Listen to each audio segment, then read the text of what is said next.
Hi, welcome to Murf and Unfiltered, Zero BS Biz Talk. I'm Kathleen Murphy, and I'm here with my co-host, Elliot Grossman. How are you, Elliot? Hi, Murf. How was the weekend?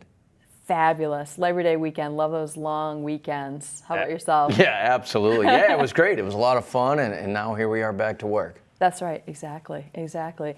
Well, today we're going to be talking about finding your purpose, which is a really important topic. And it can go in a couple different directions. When people think about finding your purpose, they may be thinking about it from a life perspective.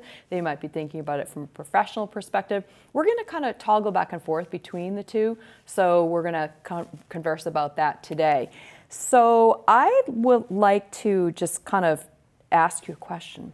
Yeah, fire away. And my question is to have you consider thinking about how many times in your life have you potentially thought about, quote unquote, finding your purpose? Yeah, that's a great question, right? And I think as humans, as we become adults, and you don't really think about it when you're a teenager. No. But you get into college, you think about it maybe a little bit in between parties. And then, right? Yes. In my case, studying a lot. Oh, you studied a lot, I'm sure. Yes. But when you start to get to thinking about it as you enter the workforce and enter the real world, you start thinking about what's my purpose and what am I trying to do? And I've thought about it, gosh, I don't know. Is there thousands of times that, because honestly, I believe as a salesperson, you're on the road a lot. Whether you're in the airports, whether you're in a car, windshield time, and you have the opportunity to think a lot about a lot of things. Which is a fortunate thing to do. Yeah, I think it's a great thing, unless crazy thoughts kick in your head. But for the most part, yeah, I think professionally we all do it all the time. So I would absolutely say thousands of times it's happened. And I would echo what you're saying. I would say probably thousands of times myself. And thinking about it probably even as young as when I was in elementary school, thinking about what is it that I'm supposed to be doing. Okay. And I kept waiting for maybe somebody to tell me, or wondering if maybe there was some class I was supposed to take along the way. It didn't seem to happen. There were people that in and out of my life would provide me with some guidance, but no one was necessarily saying, this is exactly what you need to do and here's why, which I thought was rather curious because I expected there to be this certain moment in time where I would just know. And that of course, it wouldn't the famous change. aha moment, right? That we're all supposed to have. Exactly. But and to some degree, I think I could tell you that aha moment came for me in terms of when I was in college, figuring out what my major was. So that sort of put me on a path of finding my purpose, but only in a very small way, because that was going to direct me to professionally do something that I would be interested in doing. Sure. And what about yourself? Did you have a moment in time, maybe in your late 20s, or early 20s rather, when you were in college? Yeah, I think it was actually out of college. I had the opportunity, I went to work for a gentleman who I worked for since I was 13 years old in the bakery world, the manufacturing world. And so I didn't know that. I went to work with him for many, many years. And I actually, when I graduated college, started selling for his wholesale operation. Okay. After that, he said, things were going well. Do you want to buy into business with me? And I had the opportunity to buy into when bagels were hot back then. They were, if you remember, no pun back intended. yeah, they were. That's right, no pun intended. I don't know, was it 1990, 91, whatever it may be. Sure. And I had the opportunity to buy into this business. And my aha moment was when I was working literally probably 120 hours a week. Oh my gosh. Literally from probably 4 in the morning till 1 in the morning, nonstop, 5, 6, 7 days a week, and not really enjoying what I thought was, my life, my personal side of things, as much. Sure. And I realized that my moment was to get out of that situation. It wasn't, if I think back at it now, probably a very bad decision, but that's okay. It is okay. Right, because it was an incredible learning experience. The company's still doing great. They don't make bagels anymore, but they do other things, and they're doing great, and they're very successful. And he's still a mentor of mine. So that type of thing, that was my aha moment, though, to make a change, and I did. So that was sort of a period of time that you could say that you were stuck. And so for me, I think it took me longer to realize that I was stuck. I was in a career where I was professionally helping companies to market their products and services, namely in the high-tech space. And we worked together at one of the companies.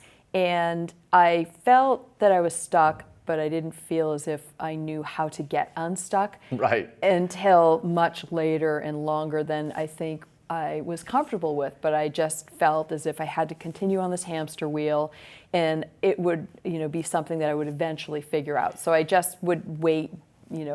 Time would go by, and I would think, okay, well, maybe next month, and then a year would go by, and it just kept going, and I kind of felt as if something has to give. I can't keep doing this. This isn't sustainable to be this unsatisfied with what I'm doing. Although I was really good at marketing, I didn't love it.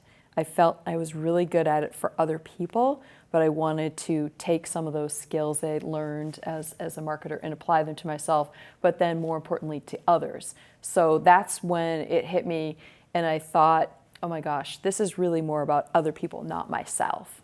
So did that make you, there's a couple things, when you're spinning the hamster wheel and it goes around, and I have been in that situation, it made me unhappy personally as well. Oh, absolutely. Right? It made things really difficult in other aspects of your life because we spend so much time professionally in the job, in the role, in the company, in the organization, whatever it may be. So it's interesting. You became, I'm sure, you would go home and you're like, oh God. It's exhausting. I find that when you're not doing something that you enjoy, it really sucks the life out of you. And when you find something, whether it's a hobby, and you're doing it and just time flies by and you don't even know that time goes by, it could be hours, that's when you know you're potentially onto something, that maybe that should be a direction that you're going in when you find that you are doing an activity that you could just do regardless of the pay, regardless of how much time that it takes, and regardless of how much maybe more training that you might need to become even better at it. And so I think that when you get to that point and you maybe slow things down, you're in a miserable situation and you think, all right, there's got to be something that I enjoy doing. And then could I pivot and could I change things up to become happier? And could I find my quote unquote purpose? Whether it's your life purpose or your professional purpose. Absolutely. No, I agree with everything you said except for one. Okay. The regardless of the pay part. I know. Well, you knew it was coming, right? Sales guys look at things. Sales people look at things differently. You knew that was coming. I knew you were going to maybe say something about that. And I'm laughing also because you use pivot, and all I think about when I hear pivot is Ross from Friends, if you recall that episode. So anyway, I guess I look at it. I don't disagree with all that. Getting to a place where you don't mind getting up at 4 in the morning, don't mind getting up at 3 in the morning. You're not making as much as you used to, but you're happy. It's different. It is different. It is different. It is different. And what I also tell people when they ask me, so I'm stuck, I don't even know where to begin. I tell them, sometimes just look around where you are, perhaps even at your company. There may be another role or another division or another group that you could go work with. Let's just say I was working with someone that was in sales, and they clearly didn't belong in sales. They just were not thriving. But yet they had incredible product knowledge. They were great with customers. They ended up switching into customer support.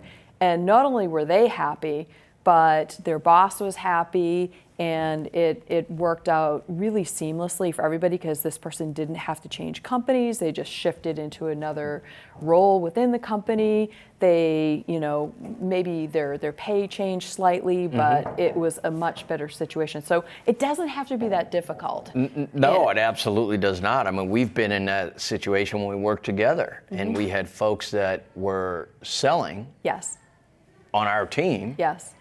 The sales team, marketing team, but we had folks that were selling that weren't very good at it. No. Yet, great people, Yes. great knowledge, great insight, well liked within the company. Yes. And like you said, we didn't move into a support role as much as away from a sales role and into more of an account management role. Yes. And it just made everything so much better. Better for the team, better for the people they're working with, better for the organization, just better for everyone. And sometimes it's not about just saying, I got to leave. I got to put my resume together. I have to look at things differently. I got to get out of here. Sometimes it is. And I'm going to stop you right there because sometimes it does mean that you have to perhaps switch careers in order to, quote unquote, find your purpose, at least in your career part of your life. Absolutely. And that's okay. And I've read some statistics that people will typically have at least 2 to 3 different careers in their lifetime now because people are living certainly a lot longer. And if you think about that, so if you're in your maybe 20s or 30s, you may be in that first of your maybe second or third careers that you're going to have. So if you're not happy, it's okay. If you've invested a ton of money in your education to be in the position that you're at and you're thinking this is something that you have to do forever, I'm sure there are ways that you can go directionally that can support making a change. It may take you slightly out of your industry, but maybe not. And again, going back to that word pivot, you might be able to move in a direction where you can still benefit. Yeah, absolutely. So I think education. that's great how you said maybe 2 or 3. I'm in my 3rd career change, and I don't see it happening again. I don't see another change. Talk about finding and getting to a place. Well, now I'm in a place where I never thought my path would take me. No. But I'm there. Right. And I'm there because partly when we did the Gallup testing, Yes. and you helped me with some of the strength and some of the other things, and we've talked about it in previous episodes.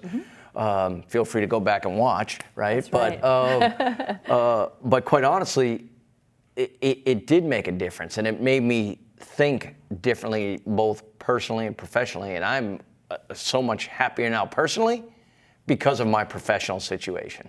So, and really, if you think about it, that's at the end of the day what it's all about. There's no need to be miserable. I think finding your purpose means really, for me, translates to finding a place where you're going to be more at peace and happier with what you're doing.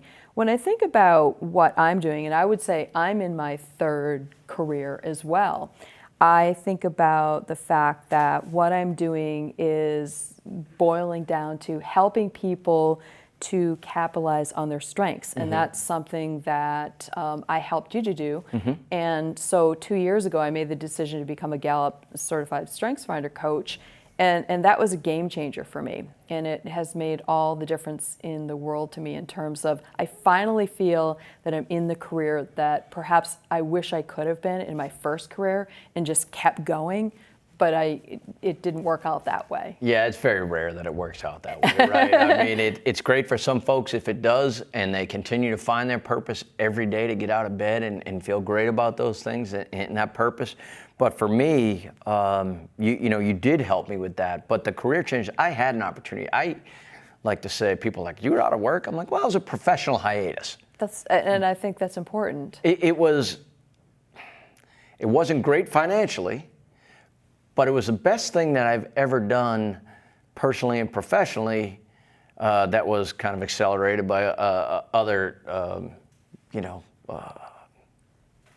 aspects and other changes that happened in my life. It was a personal sabbatical. Yeah, there you go, it's a personal sabbatical. But what I realized over the time is I had the opportunity to go back to a career, to an industry that I didn't want to be in anymore. And I had been unhappy. And I had that opportunity in that time to actually sit back and evaluate. And though it wasn't great, I would have liked to have been out there earning and selling and feeling better. I did have the opportunity, and people would say to me, God, it's been a while, and you've been good at what you've done throughout your career. Why don't you just go back? And I say, I guess I have to, but I don't want to. Yes. And at the end of the day, when you lay there in bed, it's like, man, I don't want to. I want a career change. And I thought I was going to make a few, and for some great reason. So I had written down something that I'm going to read to you here, because this is perfectly in alignment with what you're saying. So when we talked and you're discussing with me, I don't want to go backwards, Kathy. I really want to do something else. Here's basically what, in essence, I said to you. When you're able to focus and make the most of your strengths, everything starts to align both professionally and personally, and you can more clearly see your purpose. And so I think that's exactly what kind of happened to you, because you had this epiphany of, oh my gosh, all right, yes, this makes sense. I can take these strengths and go in a forward direction versus backwards. And I think that's critical. And a lot of people don't feel like they can do that. They become afraid, or they become fearful of people maybe judging them, or what are they going to think? Who cares what people think? Well, Really. and you're right on. You're absolutely right. So I took your knowledge, your insight, your wisdom, and quite honestly, tried to put them to work. And what's happened now, and I always hate to say I know this happens to thousands, millions of people on a daily basis. They're not fulfilled professionally. It hurts personally. There's a lot of things going on in everybody's life. We all have challenges. Sure. In this particular case, I made the decision to go to a path that I never thought I would go down. And now I couldn't be happier professionally. I'm incredibly happy. And what that's done personally is said, I'm going to go, actually, now that I'm where I want to be, where I'm happy, is I'm going to go back to finding, we talked about passion. You talked about passion and purpose. Well, now I'm going to go back to refereeing high school basketball again and doing the things that I want to do personally that fulfill me, because I feel fulfilled professionally. And so when you found out what your top 5 strengths are, and do you remember what they are? I put them down here in case you hadn't remembered exactly what they were. I do. So you want to read them I have off? them written down on my desk. I have them printed out. There you go. My top 5. Your top 5 are Strategic, arranger, relator, competition, being competitive, and being positive. Right. Positivity. And so we share some of those. So these are mine. These are my number 1 through 5. Positivity, strategic, arranger, woo, and individualization. And I love how we have positivity in common. That's really fun. And we've got strategic as well. Well, let me just interrupt you. Arranger too. We've got 3, arranger, which is right. kind of crazy. Yeah, absolutely. You know? But and really quickly, it's interesting because when we talk about being positive, and we both have this positivity. Yes. But when you're unhappy professionally, and you're unhappy personally, and I know I'm being Captain Obvious here, but it's hard to be positive. It can and be. it's hard to make you think strategically.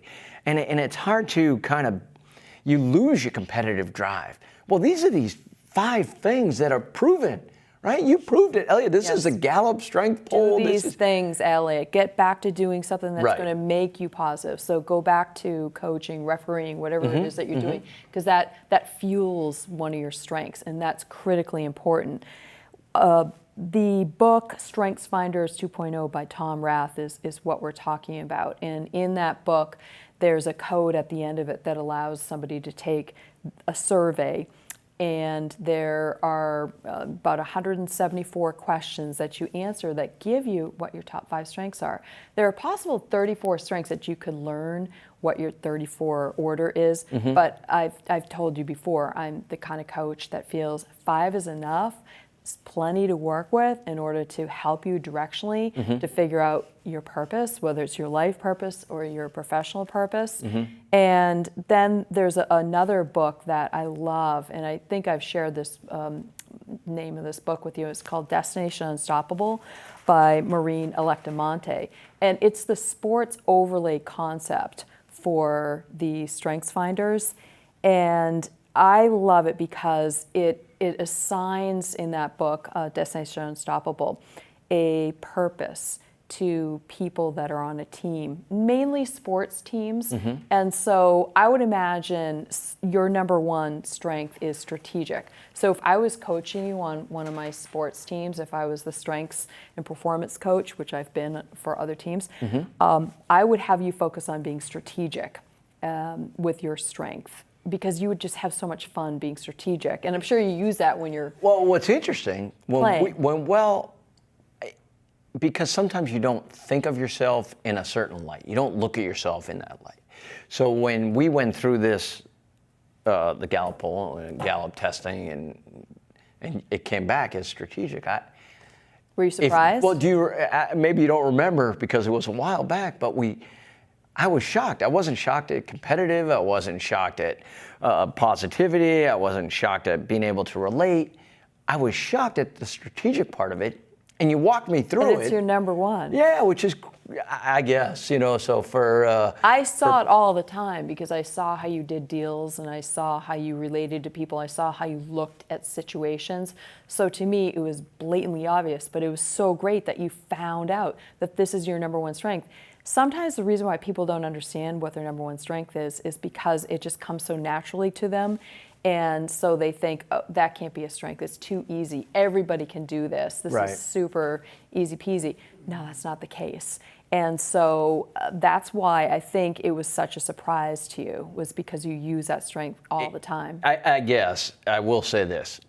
When we work together, not work together a profession, we work together on these tests, and you were helping me through the career change, it made me just look at everything differently. And I would recommend to everybody out there, everybody, because you've done it a number of times. We've all done it, and we've had to do it. Maybe our manager makes us do it, the vice president, whatever it may be, make us take this test. You're like, okay, I got a million things going, but I'll do it.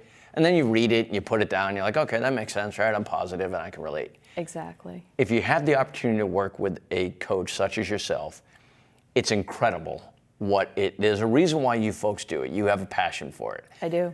But for helping people that don't think about it on a daily basis, it's incredible to be able to figure out what your strengths are and how you can change personally and professionally. And you can, and so you never have to be stuck, is what I tell people. And I'm a really firm believer in the fact that one of my superpowers is to help people get unstuck. And the way that I do it is to take them through the process that I took you through, which is just, magical, I think. And so we're going to wind down a little bit here, coming up at the end of our show, if you can believe it, or not.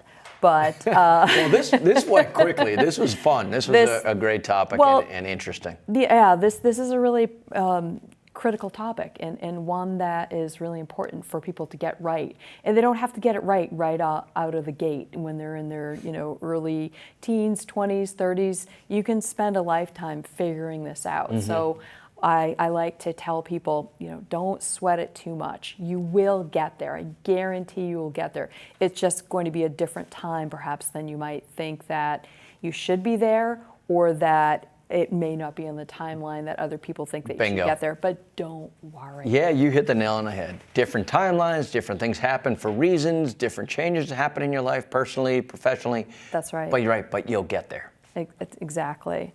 So I want to thank you for talking to me today about this topic. It's one of the ones that's near and dear to my heart, and thank you for being my host today. This is, again, a lot of fun. It's always fun. Show 3 behind us, oh boy. And yeah, it's awesome. We're just going to keep going because this is so much fun. Yeah, great job, Murf. Thank you very much. Way to go. Well, way to go. Which one are we doing today?